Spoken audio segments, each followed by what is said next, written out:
යේසුස් වහන්සේගේ නාමයෙන් ඔබට ආසිරි. ඔබේ ආත්මය ගැලවීම සඳහා දෙවියන් වහන්සේගේ සැලැස්ම.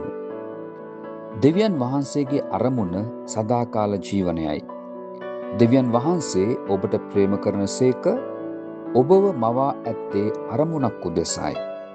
ඒ උන්වහන්සේ ගැන දැනගැනීමටත් සම්බන්ධතාවයටත් සදාකාල ජීවනයටත්ය. යොහන් 3:16.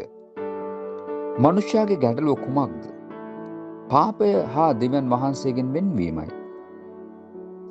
මනුෂ්‍යයා දෙවියන් වහන්සේ සමග සම්බන්ධතාවය ප්‍රතික්ෂේප කර පාපයේ ගැලී තම සිතැඟි පරිදි ජීවත් වීම නිසා එය ඔහුට මරණය හා සදාකාලික වෙන්වීම ඇති කළේය. රෝම 3:23. දෙවියන් වහන්සේගේ විසඳුම ක්‍රිස්තුස් වහන්සේයි. අපට තනිවම අපේ මාර්ග තුලින් ගැලවීම ලබාගත නොහැකි.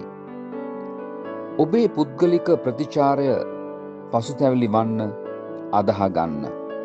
ඔබ ඔබේ පෞකාර ජීවිතෙන් මිදීමට ක්‍රිස්තුස් වහන්සේට ඔබේ ජීවිතය බාර දී පරණ පෞකාර ජීවිතෙන් මිදී උන්වහන්සේ අදහගෙන නව ජීවිතයට ඇතුල් වන්න. ගැලවීම ක්‍රිස්තුස් වහන්සේ තුල නොමිලේ දෙන දෙයකි. උන්වහන්සේට යාඥා කර එය පිළිගන්න. මොහොතක් සිතන්න. දෙවියන් වහන්සේ ඔබට ආශිර්වාද කරන සේක්වා. ආමෙන්.